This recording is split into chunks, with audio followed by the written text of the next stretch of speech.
প্রচণ্ড তাপদাহ সারা দেশব্যাপী এবং এত তাপ, তার সঙ্গে জলবায়ু পরিবর্তন সব মিলে সারা দেশের মানুষের, শুধু মানুষ না পশু পাখি সবারই জন্য কিন্তু একটা হাঁসপাস বা নাভিশ্বাস অবস্থা। এটা তো অত্যন্ত ভয়াবহ। হঠাৎ করে তাপমাত্রা বেশি হতে জনগণও কিন্তু আতঙ্কের মধ্যে রয়ে গেছে। তার কারণটা হলো এই যে এত বেশি তাপমাত্রা হলে বডির কিন্তু ঘাম দেয়, ঘাম দিলে পানি বের হয়ে যায়, পানির সবার লবণ বেড়ে যায়, একদিকে পানি বের হয়, লবণ বের হয়, দুটো মিলে মানুষের দুর্বল, ক্লান্তি, অবসাদ, একটু মাথা ঘোরা, ভোগো লাগা, ভাল লাগে না, এই ধরনের অবস্থা কিন্তু হচ্ছে আর কি। আর আবার অনেকেই বিশেষ করে যারা বাইরে যায়, শ্রমিক শ্রেণী বা দিন এনে দিন খায়, বা ধরেন যারা খেতে খামারে কাজ করে, পরিবহনে কাজ করে, তাদের জন্য তো অবস্থাটা আরও ভয়াবহ হয়ে গেছে। অনেকে আবার পানির শূন্যতার জন্য রাস্তাঘাটে গিয়ে বিভিন্ন রকমের শরবত কিন্তু খাইতেছে, গুড়ের শরবত, আখের শরবত, লেবুর শরবত, কত ফলমূলের শরবত। এই যে শরবত খায়, এগুলো কিন্তু স্বাস্থ্যসম্মত কিনা, বিশুদ্ধ পানি কিনা তারা কিন্তু জানে না, তৃষ্ণার্ত হয় সমানে খাচ্ছে।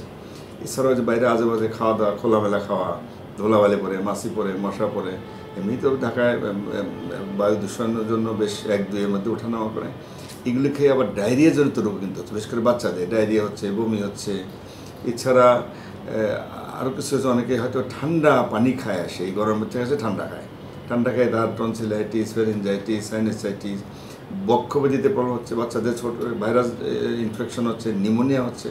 হাসপাতালে কিন্তু বাচ্চা রোগী ভর্তি, এখন ডায়রিয়া জনিত রোগে ভর্তি, আবার নিউমোনিয়াতে ভর্তি। যে কোনো মানুষ কিন্তু ঝুঁকির মধ্যে থাকে, কোনো সন্দেহ নাই। তবে সবচেয়ে ডেঞ্জারাস হলো এই যে বাইরে যারা কাজ করেন, ঘন্টা পর ঘন্টা রোদে কাজ করেন, অনেক সময় দেখা যায় যে বডি, আমরা যে তাপমাত্রা, যখন বেশি তাপমাত্রা হয় বডিতে কিন্তু ঘাম হয়, ঘাম দিয়ে সেই তাপমাত্রাটা ব্যালেন্স করে। একটা পর্যায়ে দেখা যায় শরীরের টেম্পারেচার বাড়ছে, তাপমাত্রা বাড়তে বাড়তে 105 ডিগ্রি ক্রস করে যায়, আবার ঘাম বন্ধ হয়ে যায়। তখন প্রবলেম যেটা হয়, রোগীর মাথা ব্যথা, মাথা ঘোরা, দুর্বল, বমি হয়, এইসব হয়, ক্লান্তি, অবসাদ সবই হয়।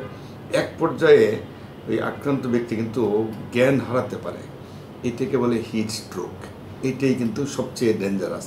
সময়ের মধ্যে চিকিৎসা যদি না নেওয়া হয়, উনি কিন্তু মারাও যেতে পারে। অনেকে অলরেডি জানেন, এ পর্যন্ত অনেক লোক কিন্তু হিট স্ট্রোকে মারা গেছে। আমাদের দেশেও বিভিন্ন জায়গায় মারা গেছে, বিভিন্ন অঞ্চলে, পার্শ্ববর্তী দেশে হিট স্ট্রোকের আমরা খবর পাচ্ছি, অনেক কিন্তু মারা যাচ্ছে। সবচেয়ে তাপমাত্রার এটা হলো ডেঞ্জারাস অবস্থা, এটা একটা ইমার্জেন্সি, সময়ের মধ্যে চিকিৎসা নিলে মানুষ মারা যেতে পারে।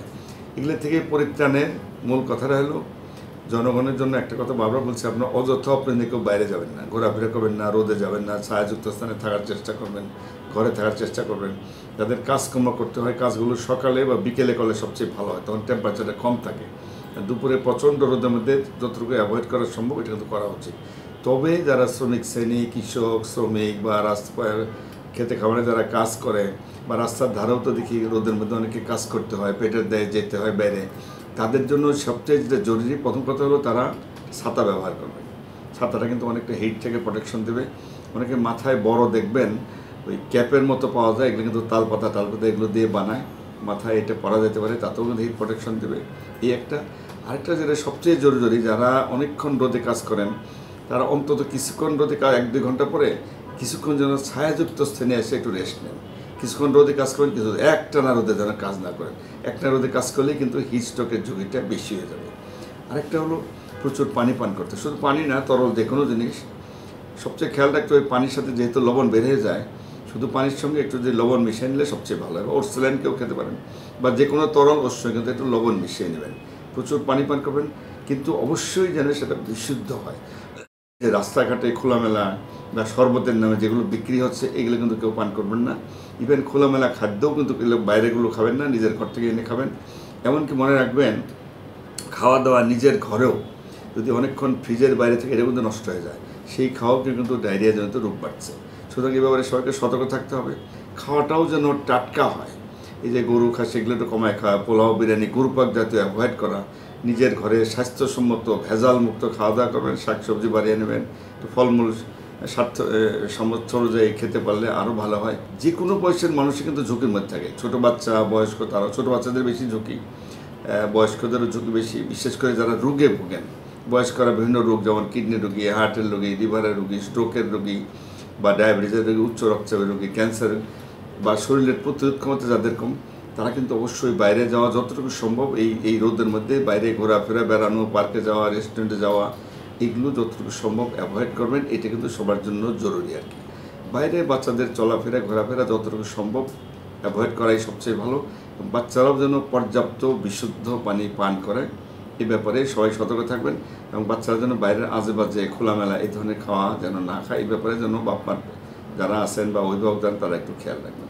যারা বেশি বয়স্ক তাদের তো ঝুঁকি সবচেয়ে বেশি, সেই জন্য তাদের জন্য যেটা পরামর্শ, তারাও অযথা অপ্রয়োজনে বাইরে যাবেন না। অনেক সময় বুড়ো মানুষরা নিজেদের কিন্তু যত্ন রাখতে পারে না, ঘরে যারা পরিবার পরিজন তার ছেলে মেয়ে যারা আছেন তারা কিন্তু তাদের দিকে বেশি বেশি নজর রাখবেন। তারাও যেন পর্যাপ্ত পানি পান করেন বা তরল জাতীয় খাওয়া দাওয়া যেন ঠিকমতো খান, এবং খাওয়া দাওয়া যেন বিশুদ্ধ হয়, ভেজাল মুক্ত হয়, টাটকা হয়, এই ব্যাপারে সতর্ক থাকবেন।